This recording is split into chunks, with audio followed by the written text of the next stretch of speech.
Hello दोस्तों, स्वागत है मेरे यूट्यूब चैनल एडुकेटर अड्डा पे।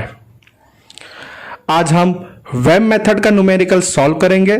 प्रॉब्लम नंबर 6 भी वेब मेथड पे था, बट वो सिंपल टाइप का प्रॉब्लम था। ये प्रॉब्लम नंबर 7 यूनिक टाइप का प्रॉब्लम है। टाइटल ही लिखा हूं, tie in selecting row and column.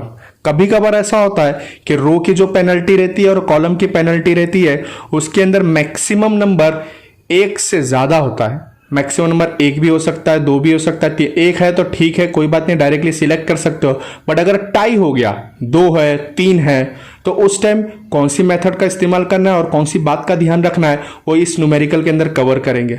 कभी कभार ऐसा होता है कि रो पेनल्टी का टाई को सॉल्व किया, सॉल्व करने के बाद पता, फिर हम लोग जो करस्पॉन्डिंग सेल के अंदर मिनिमम नंबर देखते हैं, उसके बीच में भी टाई हो जाता है। तो उस टाइम हमको कौन सी चीजों का इस्तेमाल करना है, तो इस वीडियो के अंदर हम लोग कवर करेंगे। तो आपसे रिक्वेस्ट है कि वीडियो को स्टार्टिंग से लेकर एंड तक जरूर देखें।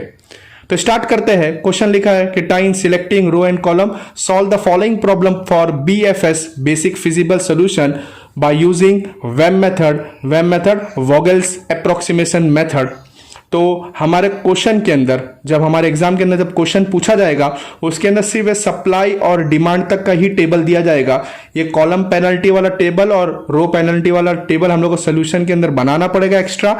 वीडियो ज्यादा लंबी ना हो, इसकी वजह से मैंने पहले से बना के रखा है।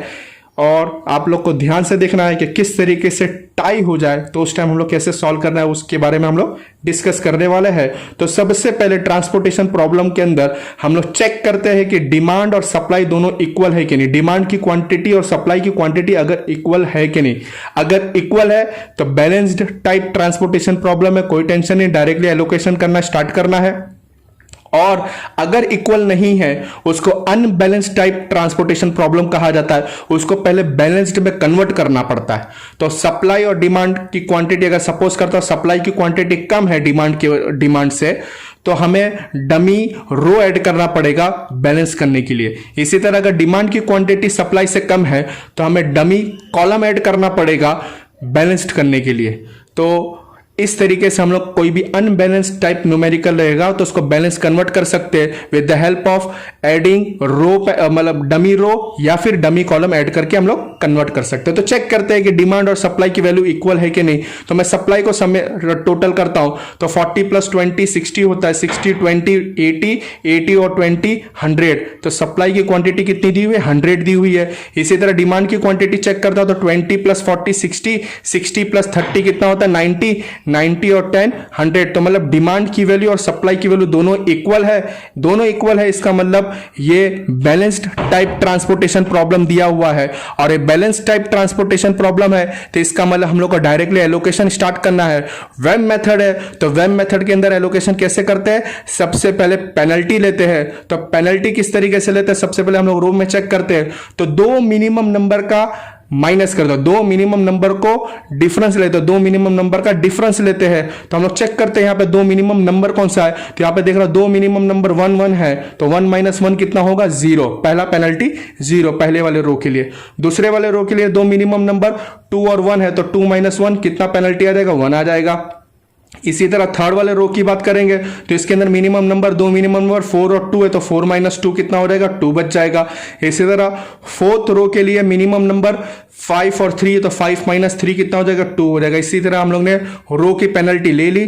कॉलम की पेनल्टी लेते, सेम प्रोसीजर है, दो मिनिमम नंबर को हमको माइनस करना है। तो यहां पे दो मिनिमम नंबर हम लोग चेक करें तो 3 और 1 है, तो 3 - 1 कितना होगा? तो 2 बचेगा। इसी तरह यहां पे दो मिनिमम नंबर वापस चेक करते तो 2 और 2 दो मिनिमम नंबर है, तो 2 - 2 कितना होगा? 0 होगा। इसी तरह हम लोग जब चेक करते हैं कि थर्ड कॉलम के अंदर चेक कर रहे हो तो दो मिनिमम नंबर हम लोग को चेक करना है, तो 2 और 1 है, तो 2 - 1 1 हो गया। इसी तरह लास्ट वाले कॉलम के अंदर जब मैं चेक किया तो दो मिनिमम नंबर 4 और 1 है, तो 4 - 1 कितना होगा? 3 होगा। ये हो गया, हम लोग ने पेनल्टी लिया। पेनल्टी दो मिनिमम नंबर को माइनस करना है और पेनल्टी आ जाएगी। रो पेनल्टी के अंदर भी सेम प्रोसीजर, कॉलम पेनल्टी के अंदर भी सेम प्रोसीजर। अब इस पेनल्टी के अंदर जो सबसे हाईएस्ट पेनल्टी है उसको कंसीडर करना है, उसको पकड़ना है। तो इसके अंदर मैं जब चेक कर रहा हूं तो सबसे हाईएस्ट पेनल्टी रो के अंदर और कॉलम के अंदर, दोनों के अंदर मिक्स करके चेक करना है। तो कॉलम के अंदर चेक किया और रो के अंदर चेक किया तो पता चला कि सबसे हाईएस्ट पेनल्टी ये कॉलम के अंदर है, इसका नाम है 3। तो 3 को मैंने कंसीडर कर लिया, 3 को सर्कल कर लिया। ठीक है, अब इस पेनल्टी के करस्पॉन्डिंग जो सेल के अंदर जो सबसे मिनिमम नंबर है उस पर एलोकेशन करना है। तो यहां पे जो मिनिमम नंबर मैं चेक कर रहा हूं तो 1 है, तो इस 1 के अंदर जब मैं सप्लाई और डिमांड चेक कर रहा हूं तो डिमांड 10 है, सप्लाई 40 है, तो इसमें मैक्सिमम एलोकेशन मैं 10 का कर सकता हूं। तो 10 का एलोकेशन कर दिया, तो यहां पे 10 का एलोकेशन किया तो ये हो गया 0 हो गया, ये 0 हो गया, और यहां पे 40 माइनस 10 कितना हो गया, ये 30 हो गया, ये होगा एलोकेशन। एलोकेशन करने के बाद अगर सप्लाई के अंदर 0 हो गया या डिमांड के अंदर 0 हो गया तो करस्पॉन्डिंग रो या फिर करस्पॉन्डिंग कॉलम को कैंसिल कर देना है। यहां पे डिमांड के अंदर 0 हो गया तो करस्पॉन्डिंग पूरी की पूरी कॉलम कैंसिल हो जाएगी। इस सेल के अंदर जितने भी नंबर रहेंगे उसको कंसीडर नहीं करना है नेक्स्ट स्टेप के अंदर। अब वापस से सेकेंड स्टेप, वापस से हम लोग को पेनल्टी लेना है। ये एलोकेशन के लिए पहला एलोकेशन, वापस से मैं पेनल्टी ले रहा हूं, तो पेनल्टी लेने के बाद वापस रो के अंदर वही सेम प्रोसीजर फॉलो करना है। तो सेम प्रोसीजर क्या है, 2 मिनिमम नंबर। अब ये थर्ड वाले कॉलम के अंदर जो भी नंबर रहेगा उसको कंसीडर नहीं करना है, पेनल्टी में भी कंसीडर नहीं करना है, एलोकेशन में भी कंसीडर नहीं करना है। तो यहां पे देखा 1 माइनस 1, पहला पेनल्टी 0 हो गया। ठीक है, दूसरा पेनल्टी में देखा 2 मिनिमम नंबर, तो 3 और 2 है, तो 3 माइनस 2 कितना हो जाएगा, 1 हो जाएगा। इसी तरह 4 माइनस 2 तो कितना हो जाएगा, 2 हो गया। यहां पे 5 माइनस 3 कितना हो गया, 2 हो गया। ये हो गया हमारा रो का पेनल्टी। कॉलम के अंदर पेनल्टी में जब लेता हूं तो यहां पे 3 माइनस 1 सेकेंड कॉलम का पेनल्टी 2 हुआ पहले वाले का। फिर इसके अंदर क्या है, 2 मिनिमम नंबर यहाँ पे 2 मिनिमम नंबर 2 और 2 है, तो 2 माइनस 2 कितना हो गया, 0 हो गया। इसी तरह यहाँ पे थर्ड वाले कॉलम के अंदर जब चेक कर रहा तो 2 मिनिमम नंबर कितना है, 2 और 1 है, तो 2 माइनस 1 कितना हो जाएगा, 1 हो जाएगा। इसका पेनल्टी लेना ही नहीं है तो यहाँ पे डैश कर दिया। अब चेक करना है कि सबसे हाईएस्ट नंबर कौन सा है रो के अंदर और कॉलम के अंदर। तो मैं देख रहा हूं कि यहाँ पे हाईएस्ट नंबर 2 है, बट टाई हो गया। यहां पे टाई क्या हुआ कि कॉलम के अंदर भी मैं देख रहा हूं कि पेनल्टी 2 है, इस रो के अंदर भी पेनल्टी 2 है, इस रो के अंदर मेरे पास 3 बार 2 है, मतलब 3 नंबर के बीच में टाई हुआ है। अब मैं कौन सा नंबर सिलेक्ट करूं इसके बारे में देखते हैं। अब इसके बीच में जब टाई हुआ तो हमको चेक करना है कि अगर सपोज करता हूं मैं इसको पकड़ता हूं, पहले वाले रो पेनल्टी के अंदर जो 2 नंबर है, इसके करस्पॉन्डिंग सेल के अंदर जो मिनिमम नंबर अगर मिलता है, जिसके अंदर सबसे ज्यादा मिनिमम नंबर मिलता है उसको कंसीडर करना पड़ेगा। जैसे मैं 2 को पकड़ा तो इस करस्पॉन्डिंग सेल के अंदर जो सबसे मिनिमम नंबर है 2 है। इस 2 को पकड़ा तो इसके करस्पॉन्डिंग सेल के अंदर जो मिनिमम नंबर है वो 3 है। इस 2 को पकड़ा, इसके करस्पॉन्डिंग जो मिनिमम नंबर है 1 है। तो पता ये चला कि इस सारे पेनल्टी के अंदर ये 2 ऐसा है कि जिसके अंदर सबसे छोटा मिनिमम नंबर है। जैसे इसके अंदर मिनिमम नंबर 1 था, इसके अंदर मिनिमम नंबर 2 था, इसके अंदर मिनिमम नंबर 3 था, तो हमको ये 1 वाला कंसीडर करना पड़ेगा, मतलब ये वाला पेनल्टी कंसीडर करना पड़ेगा। तो ये टाई को हम लोग ने सॉल्व किया।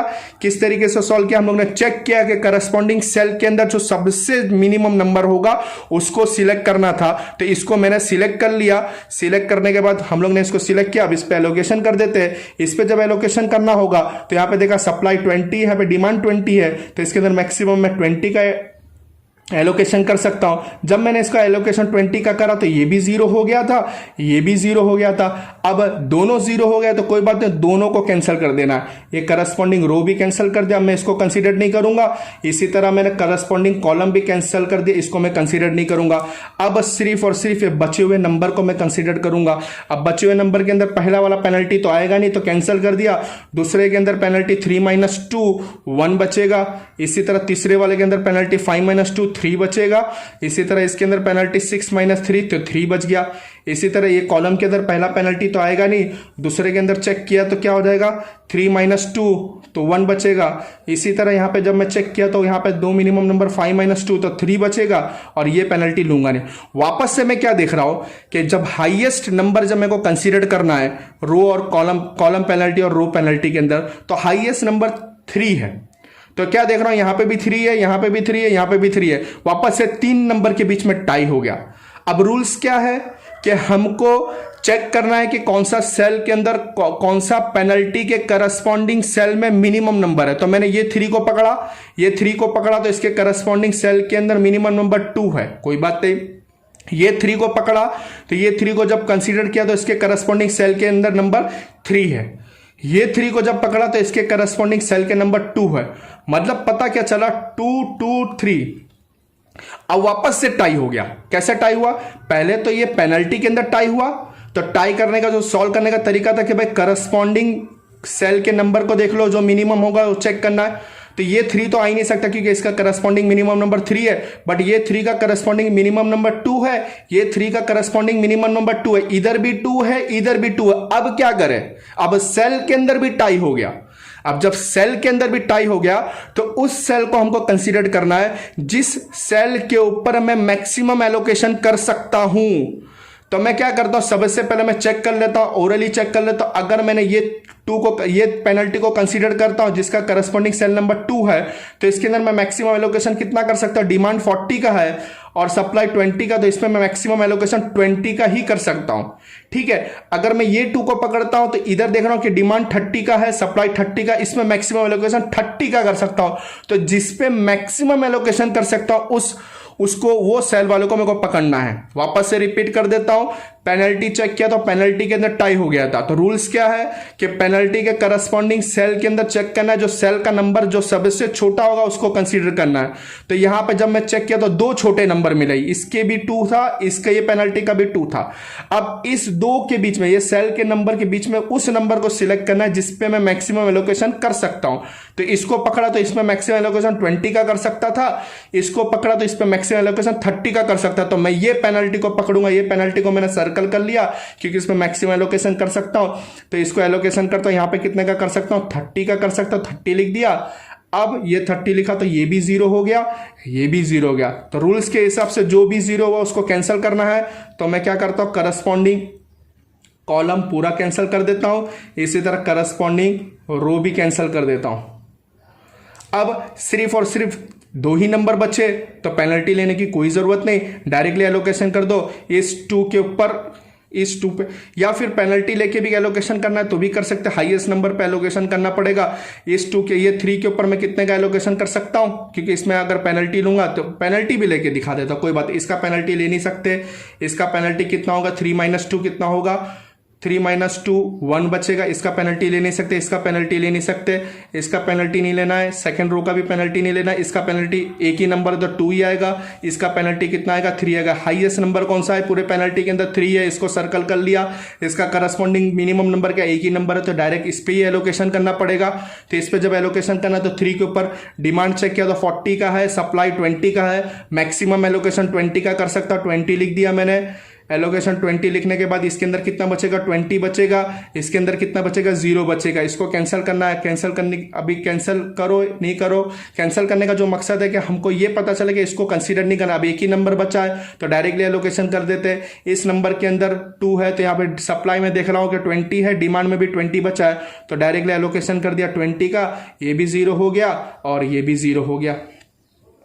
इस तरीके से जब टाई वाला न्यूमेरिकल आए तो इस रूल्स को फॉलो करना है। आप लोग एकदम इजी तरीके से सॉल्व कर सकते हो।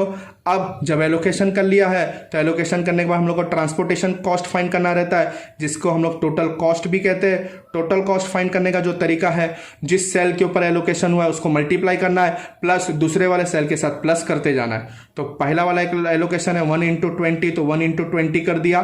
फिर सेकेंड एलोकेशन 2 × 20 है तो प्लस 2 × 20 कर दिया, प्लस फिर थर्ड एलोकेशन कितना है 3 × 20, तो 3 × 20 लिख दिया, प्लस फिर एलोकेशन क्या है 2 × 30, तो 2 × 30 लिख दिया, प्लस फिर एलोकेशन कितना है 1 × 10 है, 1 × 10 है। कितने एलोकेशन थे 1 2 3 4 5, 1 2 3 4 5 एलोकेशन है। अब 5 एलोकेशन, इसका टोटल कॉस्ट फाइंड कर लेते हैं। T of C is equal to 1 × 20 कितना होता है 20 होता है, 1 × 20 20 होगा, प्लस 2 × 20 कितना होगा 40 होगा, फिर प्लस 3 × 20 कितना होगा 60 होगा, प्लस 2 × 30 कितना होगा 60 होगा, प्लस 1 × 10 कितना होगा 10 होगा। इसी तरह मेरा टोटल ट्रांसपोर्टेशन कॉस्ट 190 आएगा। कितना आएगा 190। तो मैं लिख दिया टोटल ट्रांसपोर्टेशन कॉस्ट 190 और इसको ब्रैकेट बढ़ा दिया। कॉस्ट को हम लोग रुपीज से इंडिकेट करते हैं। तो इस तरीके से टाई वाले न्यूमेरिकल को हम लोग सॉल्व कर सकते हैं। और इसके बावजूद भी अगर आपको कोई डाउट होगा तो आप लोग कमेंट बॉक्स में पूछ सकते हैं। वीडियो अच्छी लगी हो तो थम्स अप पे ज़रूर क्लिक करें। अभी तक चैनल को सब्सक्राइब ना किया हो सब्सक्राइब कर लीजिए और आगे नोटिफिकेशन के लिए बेल आइकन पे क्लिक करिए। Thank you.